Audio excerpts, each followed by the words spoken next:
Hello everyone, welcome back to my YouTube channel. In this video, we are going to start our module 4 of a transportation engineering.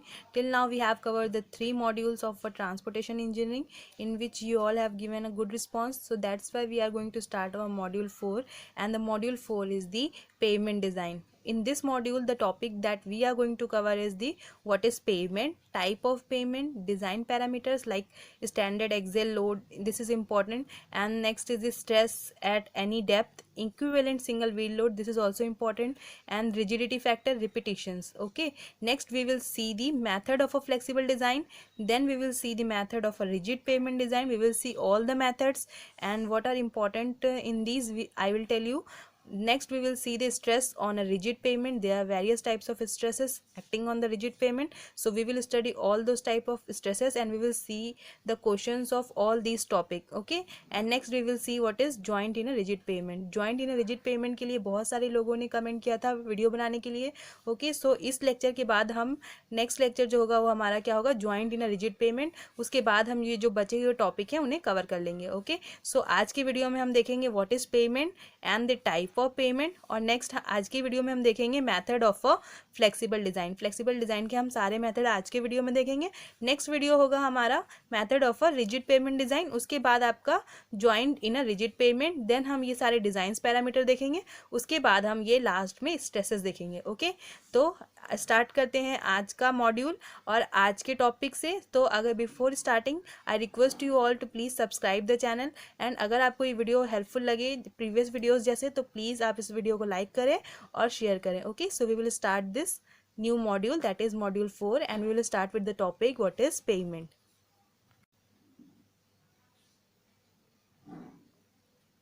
So basically हम यहाँ से start कर रहे हैं what is payment. अब payment होता क्या है, देखो हमारा जो एम होता है वो क्या होता है, हम पूरे कॉन्सेप्ट को शॉर्ट टाइम में कवर कर पाएँ. ठीक है, तो उसके लिए आपको थियोरेटिकल डेफिनेशन कहीं पर भी ज़्यादा पूछी नहीं जाती. जहाँ पर पूछी जाती है वो मैं आपको बता देती हूँ. तो जितना आप अपने वे में लर्न करोगे उतनी जल्दी आपको समझ में आएगा और उतनी लास्ट तक आपके दिमाग में रहेगा. तो पेमेंट क्या होता है, पेमेंट वो होता है जनरली हम क्या बोलते हैं, रोड बोलते हैं. ठीक है, जो भी अगर आप सिविल इंजीनियर नहीं हो, बाकी जो नॉर्मल लैंग्वेज में आप क्या बोलते हैं, हम रोड बोलते हैं. लेकिन for a civil engineer we have to differentiate things that are the part of a road. तो सबसे पहला पार्ट क्या होता है, पेवमेंट होता है.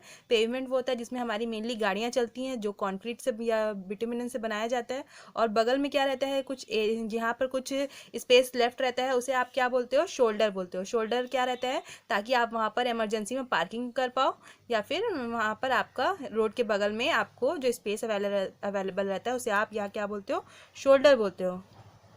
ठीक है, तो शोल्डर इस साइड भी रहता है और शोल्डर क्या रहता है आपके इस साइड भी रहता है. ठीक है, तो ये होता है आपका शोल्डर, और जिसपे आप मेनली गाड़ी चलती हैं वो होती हैं जो आपका कंक्रीट या फिर बिटुमिन से बनता है, उसे क्या बोलते हो आप, पेवमेंट बोलते हो. ठीक है, ये बीच का इसका अलाइनमेंट है, इसको हम सेंटर लाइन भी बोलते हैं. ठीक है, so this is the pavement. अब पेवमेंट क्या है ये आपको समझ में आ गया है. तो अब देखो पेवमेंट तो ये है, आपको पता है. तो पेवमेंट कितने टाइप के होते हैं नेक्स्ट हम देखेंगे. तो ये तो जनरली सबको पता है कि पेवमेंट कितने टाइप के होते हैं. पेवमेंट 2 टाइप के होते हैं, दैट इज फ्लेक्सिबल पेवमेंट होता है. ठीक है, और एक क्या होता है आपका rigid pavement. One is your flexible pavement and next one is your rigid pavement. अब देखो दोनों के ही इंपॉर्टेंस है और दोनों के ही अलग अलग यूजेस हैं. अब आप पूछोगे कि इन दोनों में से बेटर कौन है, तो बेटर आपका रिक्वायरमेंट के ऊपर डिपेंड करता है. ठीक है, जो फ्लेक्सिबल पेमेंट होता है वो क्या होता है आपका, उसमें इनिशियल कॉस्ट कम लगता है और रिजिड पेमेंट में आपका इनिशियल कॉस्ट ज़्यादा लगता है. लेकिन अब आप बोलोगे कि ठीक है रिजिड पेमेंट में तो इनिशियल कॉस्ट ज़्यादा लग रहा है तो हम फ्लेक्सिबल पेमेंट ही हमेशा यूज़ करेंगे.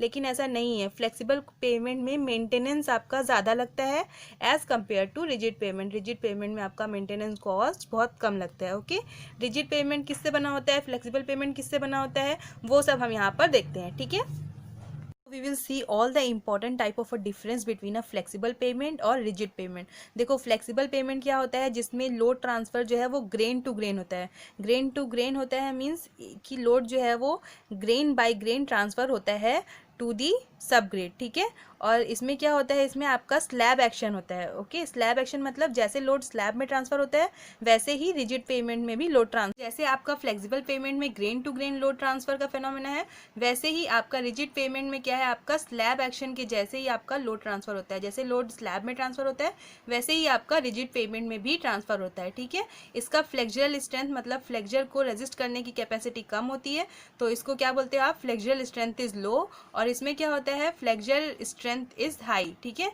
इसमें हाई फ्लेक्सुरल स्ट्रेंथ होता है क्योंकि इसमें जो है फ्लेक्सिबिलिटी नहीं होती। रिजिड पेमेंट में बहुत लीस्ट फ्लेक्सिबिलिटी होती है, इसलिए इसको क्या बोलते हैं, इसकी फ्लेक्सुरल स्ट्रेंथ हाई है और इसकी लो है। ठीक है, अब हमने जैसे बात की थी कि कंस्ट्रक्शन कॉस्ट किसका लेस होता है, तो कंस्ट्रक्शन कॉस्ट फ्लेक्सिबल पेमेंट का लेस होता है। तो हम बोलेंगे कि ठीक है, फ्लेक्सिबल पेमेंट का कंस्ट्रक्शन कॉस्ट लेस है और इसका हाई है, तो हम हमेशा फ्लेक्सिबल पेमेंट यूज़ कर लेते हैं। नहीं, आपका मेंटेनेंस कॉस्ट जो है फ्लेक्सिबल पेमेंट का वो हाई होता है और रिजिड पेमेंट का मेंटेनेंस कॉस्ट आपका लेस होता है। ओके, तो ये आपके रिक्वायरमेंट और आपके बहुत सारे फैक्टर्स पर डिपेंड करते हैं कि आप कौन सा पेमेंट जो है वो प्रेफर करोगे। ठीक है, और एग्जाम्पल के लिए क्या होता है, फ्लेक्सिबल पेमेंट का एग्जाम्पल जो है वो बिटुमिनस पेमेंट होता है और रिजिड पेमेंट के एग्जाम्पल में हम कॉन्क्रीट पेमेंट को कंसिडर करते हैं। ठीक है, तो ये मेन डिफरेंस थे फ्लेक्सिबल पेमेंट और रिजिड पेमेंट के बीच में, और पेमेंट क्या होता है वो मैंने आपको बता दिया। ठीक है, नेक्स्ट हम देखते हैं जो हमारा मेथड ऑफ फ्लेक्सिबल पेमेंट है वो हम देखेंगे आज के इसी वीडियो में। ठीक है, तो स्टार्ट करते हैं हमारा method of a flexible pavement. Okay, तो हम देखते हैं हमारा method of a flexible design. ठीक है, फ्लेक्सिबल डिज़ाइन के 3 मेथड होते हैं। कौन कौन से मेथड होते हैं, एम्पेरिकल मेथड, सेमी एम्पेरिकल और सेमी थ्योरेटिकल मेथड, और थर्ड क्या होता है आपका थ्योरेटिकल मेथड। अब इन 3 टाइप के भी कई सारे टाइप्स हैं। ठीक है, तो एम्पेरिकल मेथड क्या होता है, जो आपके फिजिकल पैरामीटर और स्ट्रेंथ पर बेस होता है उसे हम एम्पेरिकल मेथड बोलते हैं, और इसके भी कई सारे पार्ट हैं जैसे कि group index method. Okay, first one is the group index method, second one is the California bearing ratio method, third one is the modified California bearing ratio method. Okay, fourth क्या है आपका, California resistance value method. ठीक है, तो ये 4 आपके जो method है method of a flexible design, ये आपके एम्पेरिकल मेथड हैं जो कि बेस्ड होते हैं फिजिकल पैरामीटर्स एंड स्ट्रेंथ पर। ठीक है, अब नेक्स्ट मेथड देखते हैं, हमारा next method that is triaxial method. Triaxial method एक सेमी इंपेरिकल और सेमी थ्योरेटिकल मेथड होता है जो बेस होता है आपका स्ट्रेस एंड स्ट्रेन बिहेवियर पर। ओके, नेक्स्ट मेथड है हमारा बर्मिस्टर मेथड, ये एक थ्योरेटिकल मेथड होता है और ये बेस्ड होता है मैथमेटिकल वैल्यूज़ पर। ठीक है, तो ये 3 टाइप के मेथड थे और उनके सब क्लासिफिकेशंस थे। अब ये तो मैंने आपको सिर्फ टॉपिक बताया, अब मैं एक एक मेथड हम डिस्कस करेंगे और उसके रिगार्डिंग हम क्वेश्चंस भी देखेंगे जिसमें इंपॉर्टेंट होगा, और जिसके सारे पैरामीटर्स क्या क्या होते हैं वो सब भी मैं आपको समझाऊंगी। ओके, और नेक्स्ट उसके बाद हम क्या देखेंगे, नेक्स्ट जो हमारा लेक्चर होगा उसमें हम देखेंगे design of a rigid pavement. Rigid payment के डिज़ाइन में हम देखेंगे radius of a subgrade reaction, equivalent radius of resisting section and radius of a relative stiffness. ठीक है, तो ये होगा हमारा नेक्स्ट लेक्चर। उसके बाद हम देखेंगे जॉइंट्स इन रिजिड पेमेंट, क्योंकि बहुत सारे लोगों ने बोला था कि जॉइंट्स इन रिजिड पेमेंट के वीडियो के लिए। ओके, तो उसके बाद हम देखेंगे जॉइंट इन रिजिड पेमेंट, उसके बाद हम जो बचे हुए टॉपिक्स हैं उन्हें कवर करेंगे। ठीक है, तो हम देखते हैं हमारा पहला method that is group index method. ठीक है, स्टार्ट करते हैं अपना पहला मेथड ग्रुप इंडेक्स मेथड। ये एक एम्पेरिकल मेथड होता है। एम्पेरिकल मेथड किस पे बेस्ड है, फिजिकल पैरामीटर्स एंड स्ट्रेंथ पे बेस्ड है। ओके, इसका जो मेन फॉर्मूला होता है उसे आप क्या बोलते हो, ग्रुप इंडेक्स। ग्रुप इंडेक्स किसके बराबर होता है, 0.2 A plus 0.005 of A C plus 0.01 of B D. अब यहाँ पर याद रखने वाली बात यह है कि ये 0.2 है और यहाँ पर 2 0 है और यहाँ पर 1 0 है। कई सारे लोगों को इसमें कन्फ्यूजन रहती है, तो इसको ध्यान रखें। 0.2 A plus 0.005 A C plus 0.001 B D. ठीक है, 001 बी डी है। ठीक है, इस फॉर्मूले को आप याद रखिए, ये फॉर्मूला होता है ग्रुप इंडेक्स मेथड का, ये मेन फॉर्मूला है। ठीक है, अब यहाँ पर क्या क्या पैरामीटर्स आपको नजर आए, A B C D, A B C D आपको 4 पैरामीटर नजर आए। अब हम देखते हैं कि ये ए बी सी डी होता क्या है। ठीक है, तो ए बी सी डी देखते हैं हम कि ए बी सी डी कैसे निकालेंगे आप और इस फॉर्मूले में कैसे पुटअप करेंगे। ठीक है, सो ए क्या होता है आपका, ठीक है, ए होता है आपका पी परसेंटेज माइनस 35। अब ये सब क्या होता है वो मैं आपको अभी बताती हूँ। बी क्या होता है आपका, B will be equals to percentage minus 15। ठीक है, और सी क्या होता है आपका, डब्ल्यू एल। डब्ल्यू एल क्या होता है वो भी मैं अभी आपको बताती हूँ। ठीक है, डी क्या होता है आपका, आई पी माइनस 10। ओके, ये सब क्या होते हैं ये भी मैं आपको बताती हूँ, यहाँ पर आप जस्ट नोट कर लीजिए ए क्या होता है, बी क्या होता है, सी क्या होता है एंड डी क्या होता है। ओके, तो ए की वैल्यू और बी सी डी की वैल्यू जो होती है उसका एक लिमिट होती है, वो लिमिट मैं आपको बताती हूँ, ठीक है। सो ए की लिमिट क्या होती है, ये जो होता है 0 से 40 के बीच में रहता है, और बी आपका ये भी 0 से 40 के बीच में रहता है। इसकी लिमिट रहती है 0 से 20, इसकी लिमिट भी रहती है 0 से 20, ठीक है। मतलब कि ए बी सी डी की वैल्यू जो आएगी आपकी वो 0 से 4 इतने रेंज में रहती है, 0 से 40 ए और बी रहते हैं, और सी क्या होता है 0 से 20, और डी भी 0 से 20 रहती है, ठीक है। अब देखो पी क्या है, यहाँ पर देखो पी परसेंटेज मैंने आपको लिखाया है, तो क्या है पी यहाँ पर, ठीक है। तो P will be equals to portion of material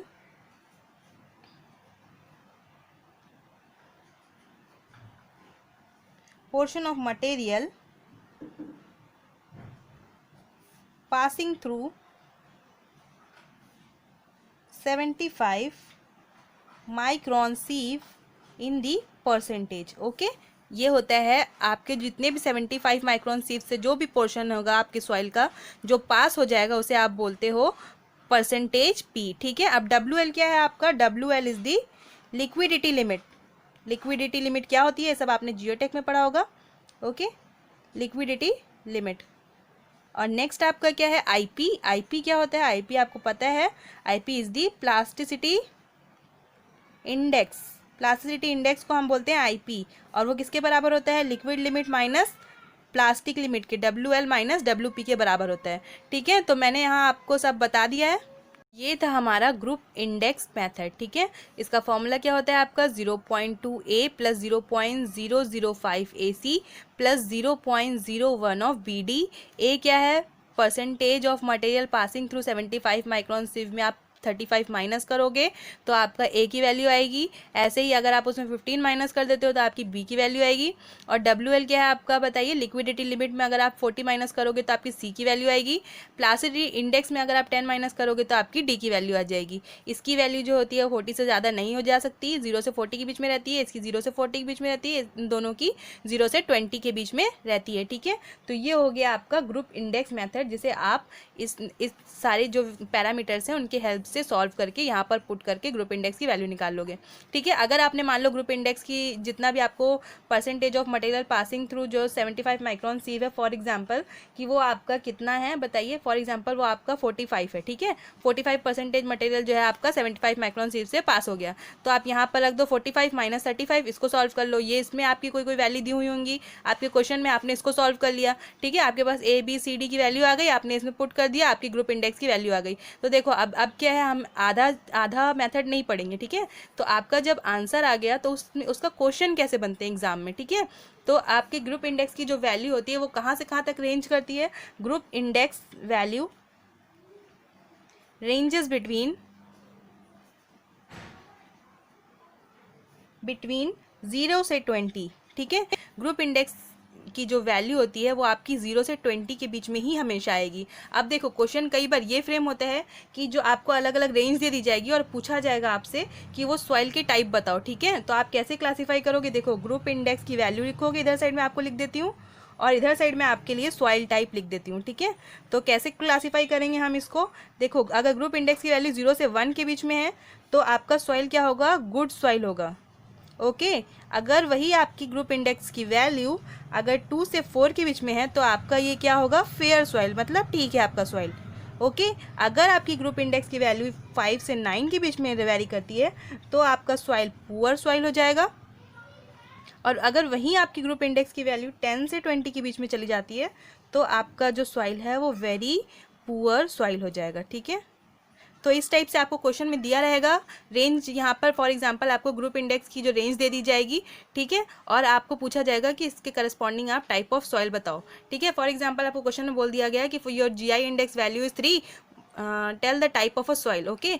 तो आप कैसे फाइंड आउट करोगे, आपको याद होना चाहिए ये रेंज, ठीक है। आपको अगर याद है तो आपको पता ही होगा कि 2 से 4 के बीच में आ रहा है 3, तो आपकी सॉइल क्या होगी, आपकी सॉइल होगी फेयर सॉइल। ठीक है, इसी तरीके से अगर आपको कोई भी वैल्यू दी गई है 0 से 20 के बीच में, तो आप यहाँ पर से करस्पॉन्डिंग सॉइल टाइप बता पाओगे। ठीक है, जब आप इसको बता लोगे तो आपको ये देखने से एक चीज़ पता चल रही होगी कि जो ग्रुप इंडेक्स वैल्यू है, अगर जितनी ज़्यादा ग्रुप इंडेक्स वैल्यू बढ़ती है उतना ही सॉइल क्या होता है, वो ख़राब होता जाता है। ठीक है, तो ग्रुप इंडेक्स वैल्यू बढ़ती है तो सॉइल की क्वालिटी जो है वो डाउन होती जाती है। ठीक है, तो मैं यहाँ लिख देती हूँ as a conclusion, group index value increases then soil quality of soil decreases. Okay, तो क्वालिटी ऑफ सॉइल क्या होती है, आपकी डिक्रीज हो जाती है। ये चीज़ आपको ध्यान रखनी है, और ये हो गया हमारा पूरा मेथड। ठीक है, जो कि आपको समझना चाहिए था। ठीक है, अब नेक्स्ट देखेंगे, था हमारा group index method. Next video में हम स्टार्ट करेंगे कैलिफोर्निया बियरिंग रेशियो मेथड,